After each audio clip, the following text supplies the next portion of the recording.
I am writing this under an appreciable mental strain, since by tonight I shall be no more. Penniless, and at the end of my supply of the drug which alone makes life endurable, I can bear the torture no longer, and shall cast myself from this garret window into the squalid street below.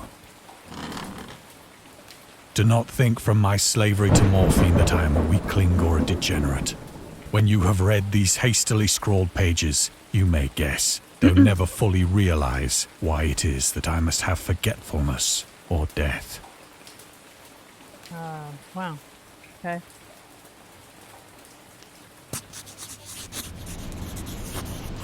It was in one of the most open and least frequented parts of the broad Pacific that the packet of which I was supercargo fell a victim to the German sea raider. Okay.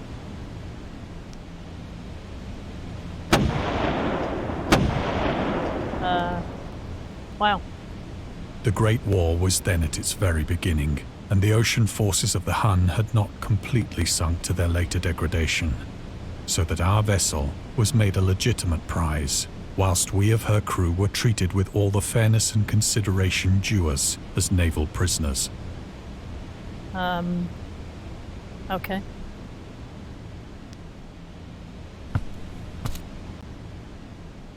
So liberal, indeed, was the discipline of our captors, that 5 days after we were taken, I managed to escape alone in a small boat with water and provisions for a good length of time. Okay. I'll click on something. Okay. Hello? When I finally found myself adrift and free, I had but little idea of my surroundings. This is creepy. Never a competent navigator, I could only guess vaguely by the sun and stars that I was somewhat south of the equator. Of the longitude, I knew nothing, and no island or coastline was in sight. Okay.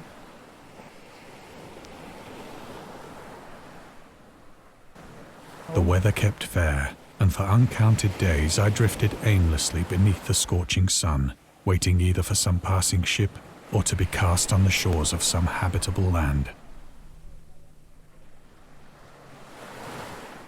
Okay. Okay.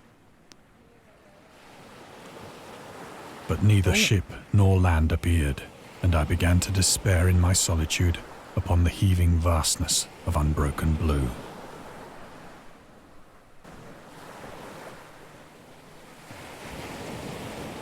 The change happened whilst I slept. Its details I shall never know. Hello? For my slumber, though troubled and dream-infested, was continuous. Oh my god. What the hell is that? Christ almighty. Okay. When at last I awoke, it was to discover myself half sucked into a slimy expanse of hellish black mire, which extended about me in monotonous undulations as far as I could see, and in which my boat lay grounded some distance away. Though one might well imagine that my first sensation would be of wonder at so prodigious and unexpected a transformation of scenery, I was in reality more horrified than astonished. For there was in the air, and in the rotting soil, a sinister quality which chilled me to the very core. The region was putrid with the carcasses of decaying fish and of other, less describable things which I saw protruding from the nasty mud of the unending plain. Perhaps I should not hope to convey in mere words the unutterable hideousness that can dwell in absolute silence and barren immensity. There was nothing within hearing, and nothing in sight save a vast reach of black slime. Yet the very completeness of the stillness and the homogeneity of the landscape oppressed me with a nauseating fear. The sun was blazing down from a sky which seemed to me almost black in its cloudless cruelty, as though reflecting the inky marsh beneath my feet.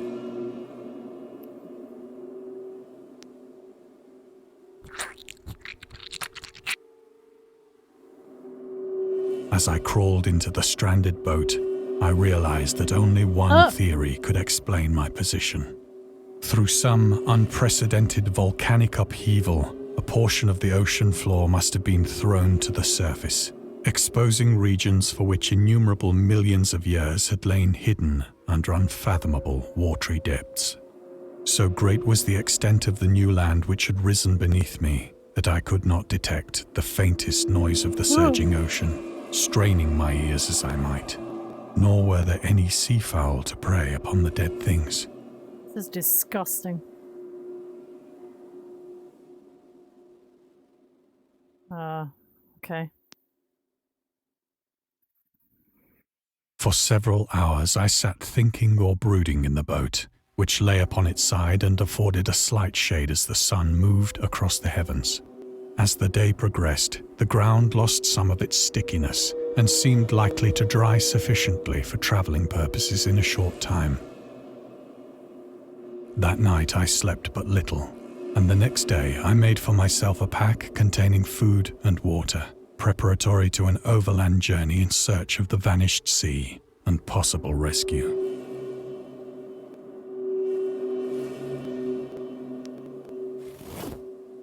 On the third morning, I found the soil dry enough to walk upon with ease.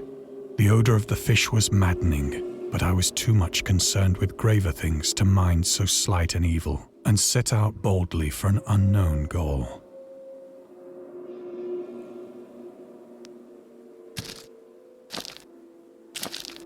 That sounds terrible. All day I forged steadily westward, guided by a faraway hummock which rose higher than any other elevation on the rolling desert. Oh my god. It's disgusting.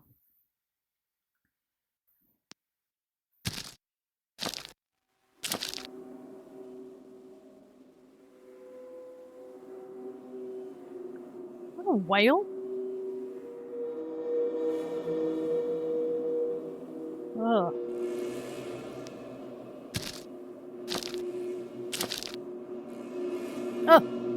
That night, I encamped, and on the following day still travelled toward the hummock, though that object seemed scarcely nearer than when I had first espied it.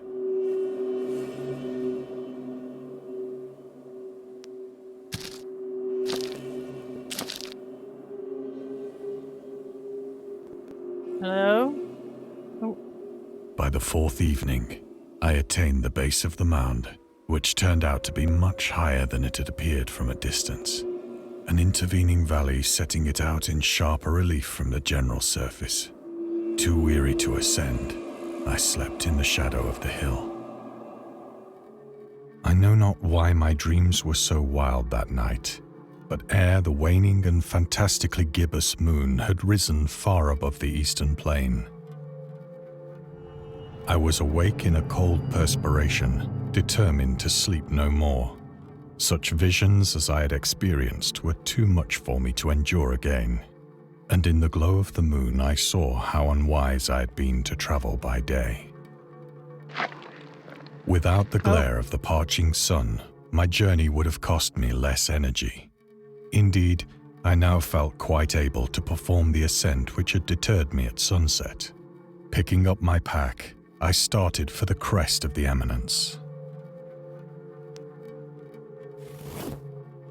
I have said that the unbroken monotony of the rolling plain was a source of vague horror to me, but I think my horror was greater when I gained the summit of the mound and looked down the other side into an immeasurable pit or canyon, whose black recesses the moon had not yet soared high enough to illumine. I felt myself on the edge of the world, peering over the rim into a fathomless chaos of eternal night. Through my terror ran curious reminiscences of Paradise Lost and of Satan's hideous climb through the unfashioned realms of darkness.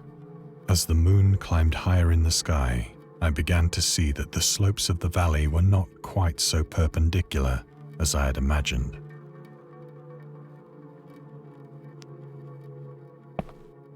Ledges and outcroppings of rock afforded fairly easy footholds for a descent, whilst after a drop of only a few hundred feet, the declivity became Only? very gradual. Okay.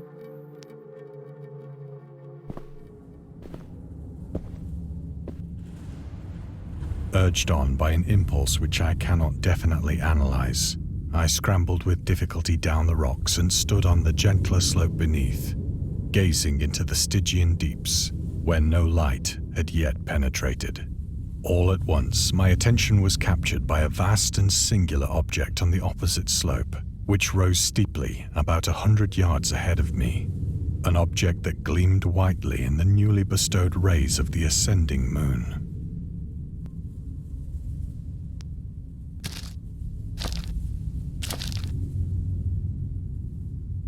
That it was merely a gigantic piece of stone, I soon assured myself, but I was conscious of a distinct impression that its contour and position were not altogether the work of nature.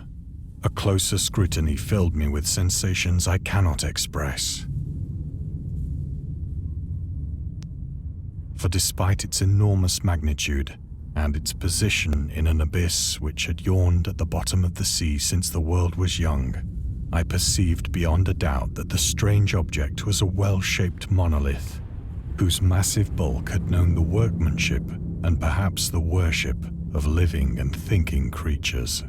Dazed and frightened, yet not without a certain thrill of the scientist's or archaeologist's delight, I examined my surroundings more closely.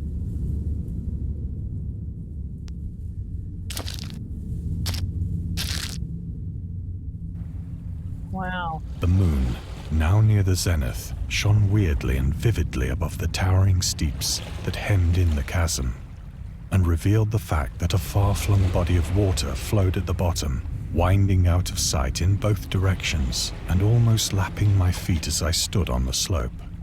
Across the chasm, the wavelets washed the base of the Cyclopean monolith, on whose surface I could now trace both inscriptions and crude sculptures. The writing was in a system of hieroglyphics unknown to me and unlike anything I'd ever seen in books, consisting for the most part of conventionalized aquatic symbols such as fishes, eels, octopi, crustaceans, mollusks, whales, and the like. Several characters obviously represented marine things which are unknown to the modern world, but whose decomposing forms I had observed on the ocean-risen plain. It was the pictorial carving, however, that did most to hold me spellbound. Plainly visible across the intervening water, on account of their enormous size, were an array of bas-reliefs whose subjects would have excited the envy of a Doré. I think that these things were supposed to depict men, at least a certain sort of men, though the creatures were shown disporting like fishes in the waters of some marine grotto, or paying homage at some monolithic shrine which appeared to be under the waves as well. Of their faces and forms I dare not speak in detail, for the mere remembrance makes me grow faint, grotesque beyond the imagination of a Poe or a Bulwer. They were damnably human in general outline, despite webbed hands and feet, shockingly wide and flabby lips, glassy, bulging eyes, and other features less pleasant to recall. Curiously enough, they seemed to have been chiseled badly out of proportion with their scenic background, for one of the creatures was shown in the act of killing a whale, represented as but little larger than himself. I remarked, as I say, their grotesqueness and strange size, but in a moment decided that they were merely the imaginary gods of some primitive fishing or seafaring tribe. Some tribe whose last descendant had perished eras before the first ancestor of the Piltdown or Neanderthal man was born.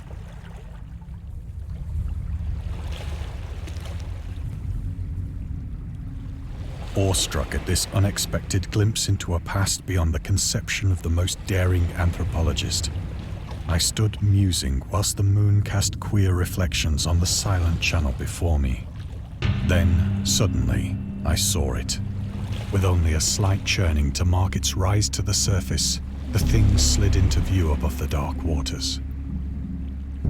Vast, Polyphemus-like Son and of a loathsome, bitch. it darted like a stupendous monster of nightmares to the monolith, about which it flung its gigantic scaly arms, the while it bowed its hideous head and gave vent to certain measured sounds. I think I went mad then. Of my frantic ascent of the slope and cliff, and of my delirious journey back to the stranded boat, I remember little. Wow.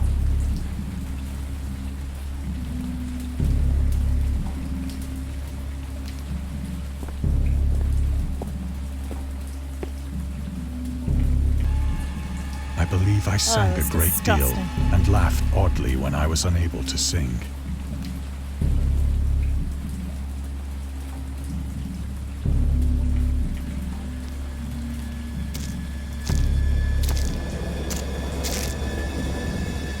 Oh, I have indistinct recollections of a great storm sometime after I reached the boat. At any rate, I know that I heard pearls of thunder and other tones which nature utters only in her wildest moods.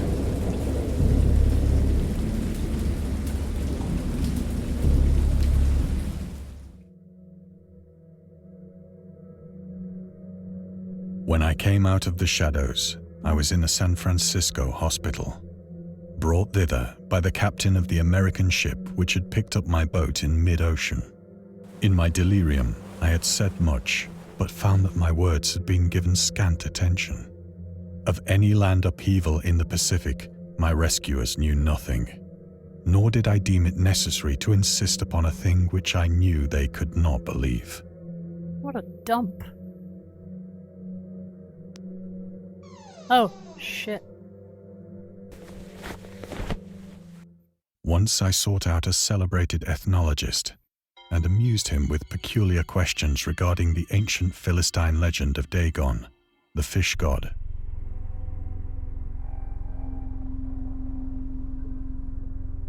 Oh.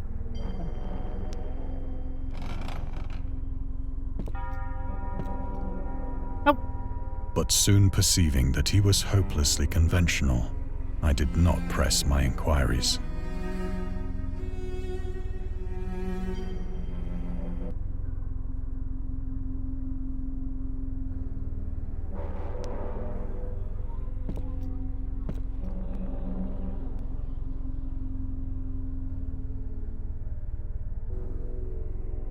wow, that's creepy.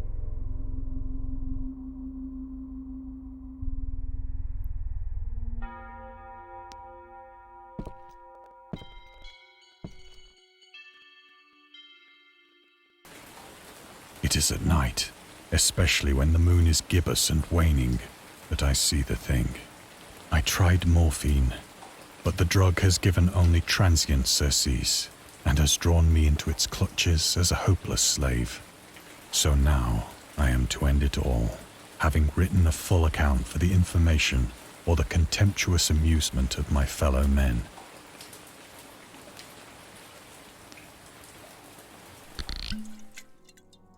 Often, I ask myself if it could not all have been a pure phantasm, a mere freak of fever as I lay sun-stricken and raving in the open boat after my escape from the German man-of-war.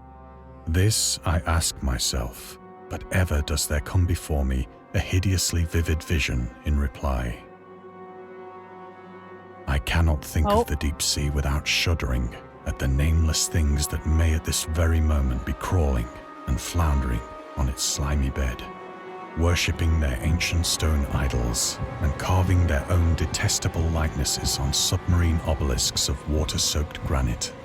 I dream of a day when they may rise above the billows to drag down into their reeking talons the remnants of puny, war-exhausted mankind. Of a day when the land shall sink and the dark ocean shall ascend amidst universal pandemonium.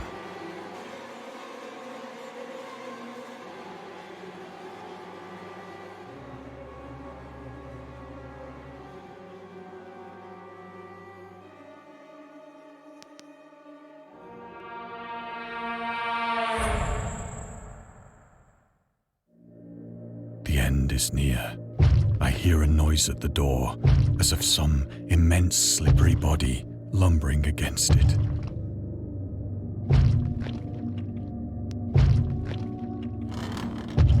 It shall not find me. Ah!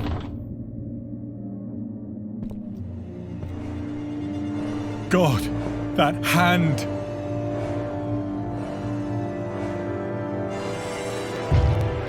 The window!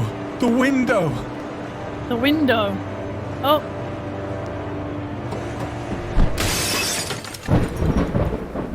Oh my god.